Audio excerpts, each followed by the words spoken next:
성도 여러분 반갑습니다. 9월 1일 다시금 두 번째로 1010 기도회를 시작하게 되었습니다.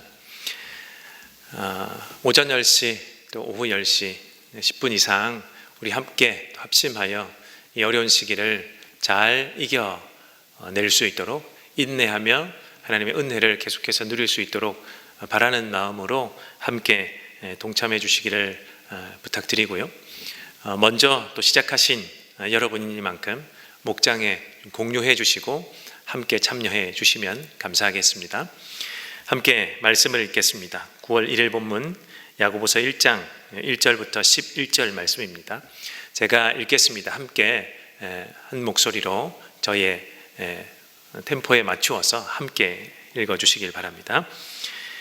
하나님과 주 예수 그리스도의 종인 야고보가 세계에 흩어져 사는 12지파에게 문안을 드립니다. 나의 형제 자매 여러분, 여러 가지 시험에 빠질 때에 그것을 더할 나위 없는 기쁨으로 생각하십시오. 여러분은 믿음의 시련이 인내를 낳는다는 것을 알고 있습니다. 여러분은 인내력을 충분히 발휘하여 조금도 부족함이 없이 완전하고 성숙한 사람이 되십시오. 여러분 가운데 누구든지 지혜가 부족하거든 모든 사람에게 아낌없이 주시고 나무라지 않으시는 하나님께 구하십시오. 그리하면 받을 것입니다. 조금도 의심하지 말고 믿고 구해야 합니다. 의심하는 사람은 마치 바람에 밀려서 줄렁이는 바다 물결과 같습니다. 그런 사람은 주님께로부터 아무것도 받을 생각을 하지 마십시오. 그는 두 마음을 품은 사람이요 그의 모든 행동에는 안정이 없습니다. 비천한 신도는 자기가 높아지게 된 것을 자랑하십시오. 부자는 자기가 낮아지게 된 것을 자랑하십시오. 부자는 풀의 꽃과 같이 사라질 것이기 때문입니다. 해가 떠서 뜨거운 열을 뿜으면 풀은 마르고 꽃은 떨어져서 그 아름다운 모습은 사라집니다. 이와 같이 부자도 자기 일에 골몰하는 동안에 시들어 버립니다. 아멘. 시기적으로 우리 적절한 야고보서의 말씀이 아닌가 생각이 됩니다. 야고보서는 예수님의 동생인 사도 야고보, 혈육의 동생이죠. 동생인 야고보 사도가 쓴 글입니다. 그럼에도 불구하고 종교개혁자 루터는 이 야고보서를 일컬어서 지푸라기 서신이라고 이렇게 명명했습니다. 별명을 붙였다는 이야기인데 왜 그랬을까? 종교개혁의 모토인 오직 믿음과 이 야고보서가 왠지 좀 동떨어져 보이는 주장을 하는 것 같아 보였기 때문입니다. 오직 믿음을 강조하는데 이것에 몰입하고 이것에 집중해야 하는데 야고보서는 행위가 없으면 믿음이 없는 것이다, 구원이 없는 것이다, 이렇게 이야기를 자주 하다 보니까 이거 동떨어져 있네 이렇게 생각했던 것이지요. 그런데 그럴 만한 시대적 상황과 사실은 배경이 이 마틴 루터에게 사실은 있었습니다. 당시에는 그럴 만한 이유들이 정말 질비하게 많았기 때문에 루터는 그렇게 강조할 수밖에 없었다라고 여러분 이해해 주시면 감사하겠습니다. 그런데 지금은 상황과 시대가 많이 달라졌죠. 그리고 루터 이후에 공의회가 모여서 성경 66권을 정할 때에 야고보서는 하나님의 말씀이요 오고 오는 모든 후대의 성도들에게도 정말 귀한 하나님의 주옥 같은 말씀이다 라고 성령의 도우심을 받아 결정하여 성경 66권에 넣은 만큼 우리는 오늘 이 야고보서의 말씀을 하나님의 말씀으로 믿고 들으시면 좋겠습니다. 사실 이후에 많은 신학자들이 루터는 그럴 수밖에 없는 배경을 가졌고 우리는 달리 생각해야 하는데 야고보서를 면밀히 관찰하고 살펴보니까 믿음과 행위는 동전의 양면처럼 떨어뜨릴 수 없는 것이기 때문에 야고보서가 강조하는 행위는 믿음과 떼어서 생각할 수 있는 문제가 아니다. 동전의 양면이니만큼 함께 가는 것이다. 믿음이 있는 자가 행위도 있고 행위로 열매를 맺는 자가 바로 믿음이 있는 자다. 이렇게 발견한 것입니다. 그리고 성경에 넣은 것이죠. 그런 것이니만큼 이 야고보서의 하나님의 음성을 여러분 저와 함께 듣고 누리시기를 간절히 바랍니다. 분명한 정경 중 한 권인 야고보서를 오늘 시작하게 되면서 사도 야고보는 1절에 이렇게 이야기하고 있습니다. 하나님과 주 예수 그리스도의 종인 야고보다. 자신을 소개할 때 하나님과 주 예수 그리스도의 종인 야고보 이렇게 언급하고요. 누구에게 이 말씀을 전하냐 할 때 세계에 흩어져 사는 12지파에게 문안합니다 라고 하면서 누가 받습니까? 할 때 세계에 흩어져 사는 12지파 사람들이라고 합니다. 여기서 흩어져라는 말은 말 그대로 흩어진 것을 말하는데 여러분 많이 들었을 것 같습니다. 디아스포라 성도들, 디아스포라. 로마의 박해 때문에 함께 모여 살 유대의 땅에서 함께 살면서 공동체를 유지하면서 신앙생활을 못하고요, 막 흩어지기 시작합니다.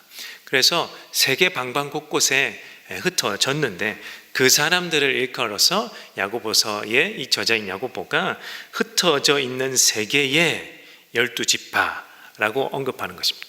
약간의 오해가 있을 수 있습니다. 왜 12지파라고? 이 구약적 용어 같은데 왜 12지파라고 했을까?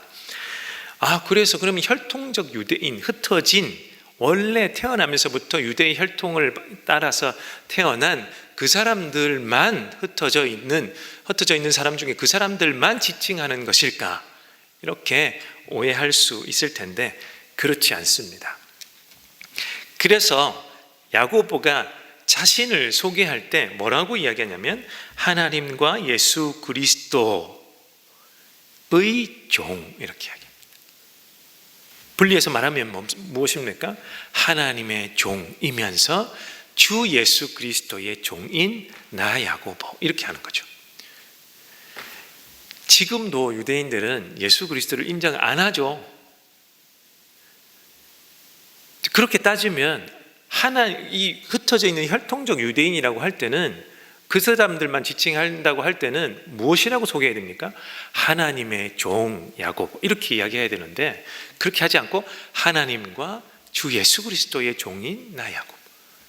무엇을 의미합니까? 더 이상 흩어진 디아스포라 유대인, 혈통적 유대인만 이 하나님의 말씀을 들으라 라고 하는 게 아닌 거죠.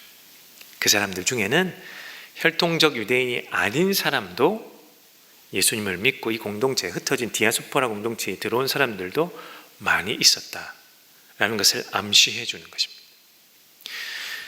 그러니 더 이상 이 시대, 야고보가 살고 있는 이 시대에는 혈통적 유대인이 하나님의 복을 받고 하나님의 복을 누리고 그들만이 하나님의 다스림을 받고 이런 개념은 사라진 것이라고 우리가 잘 염두에 두고 야고보서를 보아야 합니다. 그럼 누구냐? 영적인 유대인. 누구냐 하면 주 예수를 믿는, 그리스도로 고백하는, 나의 모든 죄를 예수님이 사하해 주셨다라고 고백하는 신앙 고백을 하는 모든 사람은 그 사람이 혈통적 유대인이거나 아니거나 다 같은 영적 유대인, 그 사람들을 일컬어서 야고보가 12지파에게 문안합니다 라고 이야기하는 것입니다.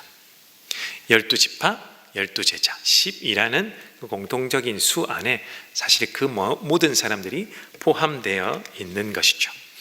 자, 이 그리스도인들에게 주님의 말씀이 야고보서를 통해서 주어지는데 오늘 말씀은 세 가지를 한번 살펴보려고 하는데요. 첫째는 여러 가지 시험에 빠질 때에 기뻐하라 라는 말씀입니다. 사실은 이 흩어진 디아스포라 유대인들 그리고 그 유대인들과 함께 공동체를 이룬 사람들은 정말 수많은 어려움에 노출되어 있었습니다. 자, 먼저 혈통적 유대인, 흩어진 혈통적 유대인들은 어떤 사람들입니까? 자기 고국을 떠난 사람들이죠. 고향 땅을 떠난 사람들, 나그네입니다. 나그네.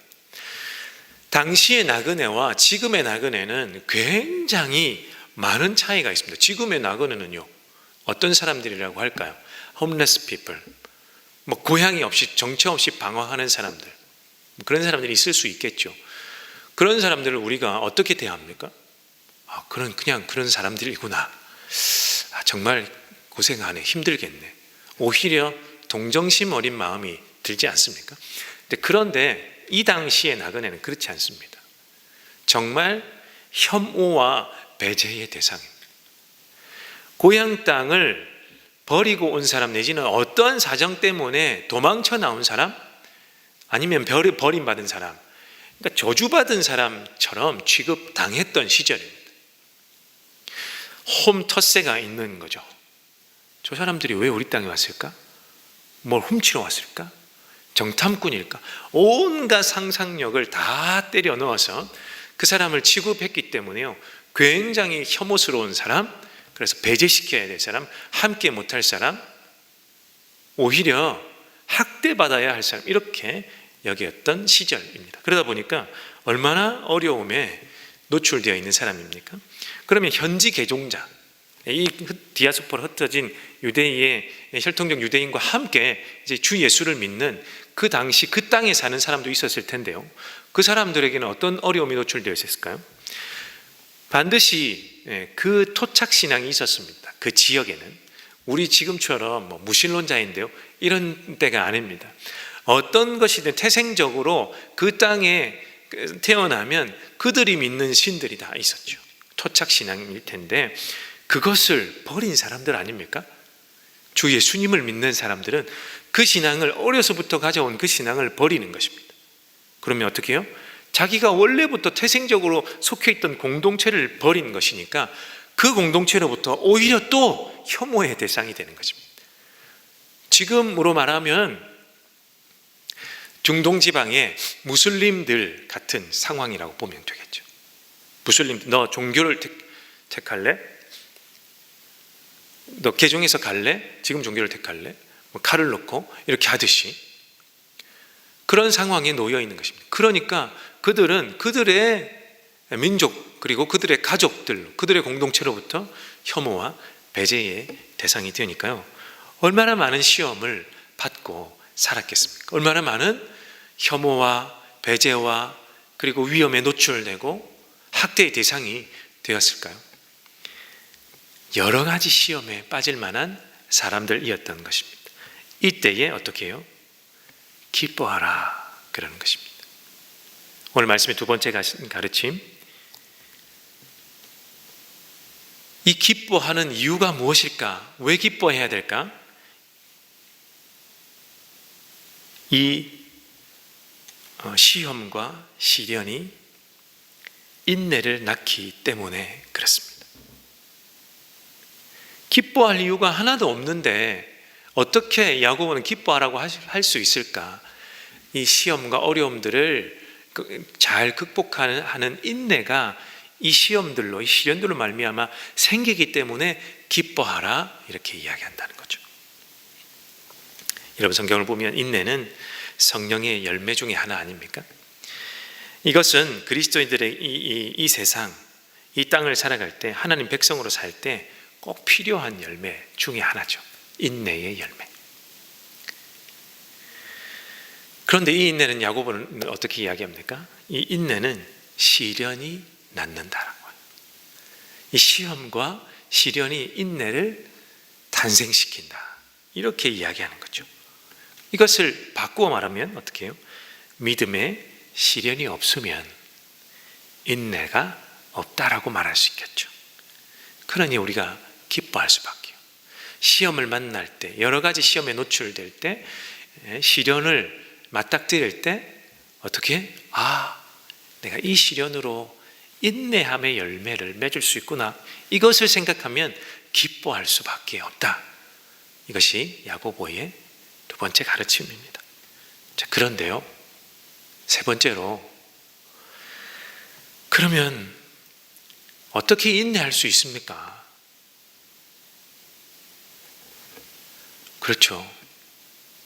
여러분도 각종 시험, 각종 시련, 각종 어려움을 지금까지 경험하며 살아오셨는데요, 저도 마찬가지인데요, 너무너무 힘듭니다. 너무 어렵고 너무 견디기 힘든데 어떻게 인내할 수 있습니까? 그래서 연이어 야고보가 무엇을 구하라고 할까요? 그것이 바로 지혜입니다. 지혜. 인내를 만들어낼 수 있는, 시험을 맞닥뜨렸을 때 인내를 탄생시키고 만들어낼 수 있는 우리에게는 지혜가 필요합니다. 그래서 지혜를 구하십시오. 이렇게 이야기하는 것입니다. 이 지혜는 어떤 지혜입니까? 그냥 요령 피우는 지혜. 뱀처럼 지혜로워라 이래가지고 막 여러 가지 요령을 피워내면서 이 잔머리를 굴리는 이 지혜, 그런 지혜가 당연히 아니겠죠. 침 탁 뱉어놓고요, 이쪽으로 튀었으니까 하나님이 지혜를 주셨네, 이렇게 요행을 바라는 지혜도 아니겠죠. 그런 지혜가 아닙니다.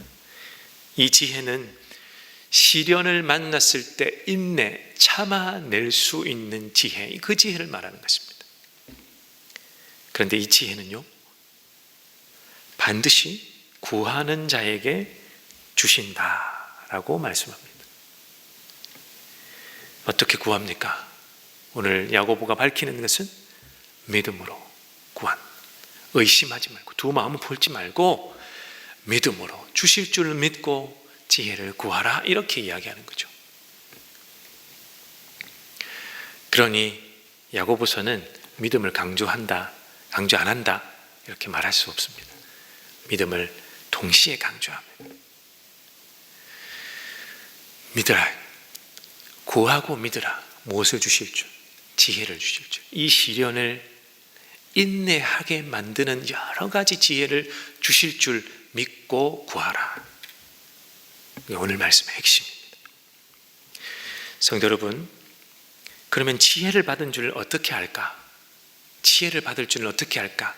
오늘 그것도 야고보가 밝혀주고 있는데요, 이 지혜가 여러분에게 주어지면, 하나님이 여러분에게 구하는 여러분에게 응답하시면 눈이 바뀝니다, 이렇게 이야기하는 거예요. 눈이 바뀝니다. 어떻게 눈이 바뀝니까? 눈이 뒤집히게 바뀝니다. 이걸 좋은 말로 표현하면 역설적인 눈을 가지게 됩니다. 어떤 눈일까요? 비천한 사람을 보고 저 사람 높아진 사람이구나. 부자를 보고 저 사람 겸손해져야 하는 사람이구나. 이 상황이 내 상황이라면, 내가 비천에 처해 있다 이럴 때 하나님이 나를 높이시려고 하는구나. 나에게 부와 재물이 생겼다, 하나님이 나에게 겸손하라고 하시는 거구나. 이렇게 눈이 바뀐다는 거예요. 이런 눈을 가지게 되면 나에게 지혜가 생겼구나 라고 확신할 수 있다는 겁니다. 여러분, 말씀을 맺겠습니다. 코로나19 시대를 지금 몇 개월째 겪는지 모르겠습니다. 좀 잠잠해지나, 그래도 우리는 K-방역 하면서 좀 잠잠해지나 했는데 또 들불같이 이렇게 또 많이 번지게 되었죠. 그러면서 또 다른 시름에 빠지면서 이 시대를 또 어떻게 겪어내지? 아이들 학교를 못 가고 유치원도 못 가고 재택근무하면서 그때로 다시 돌아갔나? 더 심각해지는 것은 아닌가? 이런 시험을 만나게 되었는데요, 여러분 오늘 말씀으로 힘을 얻으시기를 바랍니다. 여러분 지혜를 주시기를 간구하고, 하나님 나의 눈이 바뀔 수 있도록 이런 상황 가운데 늘 코로나 블루 이렇게 이야기하면서 자꾸 블루 하면서 이렇게 침체되어 가는 그런 눈 말고, 하나님 역설적인 나의 눈을 허락하여 주옵소서. 이 기간을 잘 인내할 수 있는 하나님 지혜를 주십시오. 이렇게 기도하시면서 이 기간을 잘 인내할 수 있는 저와 여러분 되시기를 주님의 이름으로 간절히 축원합니다. 이 성령의 열매를 이 기간에도 잘 인내의 열매를, 오래 참는 열매를 맺어 가시는 저와 여러분 되시기를 간절히 축원합니다. 여러분의 기도 제목을 드립니다. 첫 번째, 방금 말씀 드린 것처럼 하나님 나에게, 기도하는 나에게 지혜를 주십시오. 이 만인이 어려운 때를 살아가는 이 때에 하나님 지혜를 주십시오. 그래서 인내의 열매를 맺게 하여 주십시오. 그래서 이 기간에도 하나님 앞에 기뻐하는 자 되게 하여 주옵소서. 이렇게 첫 번째로 기도해 주시고, 우리 두 번째는 교회를 위해서 기도하는 요일이죠. 하나님, 한국 교회가 정말 아픈 것 같습니다. 정말 많이 아파서 다른 사람들이 너네 정말 많이 아프구나 이렇게 가르쳐주는 시대인 것 같습니다. 하나님, 내가 이 기간에 무엇을 해야 할까? 하나님, 이것도 지혜를 주십시오. 하나님, 내가 섬기는 은혜샘물교회 주변에 있는 여러 교회들, 더 넓혀서 한국교회가 이 기간을 잘 인내하게 하여 주옵소서. 하나님, 이 기간을 잘 버티게 하여 주십시오. 이웃을 사랑하고, 하나님, 이웃 사랑하기를 내 몸처럼 하고, 그것을 통하여 하나님 사랑하는 것을 발견하는, 하나님, 아프지만 점점 건강해져 갈 수 있는 교회가 되게 해 주십시오.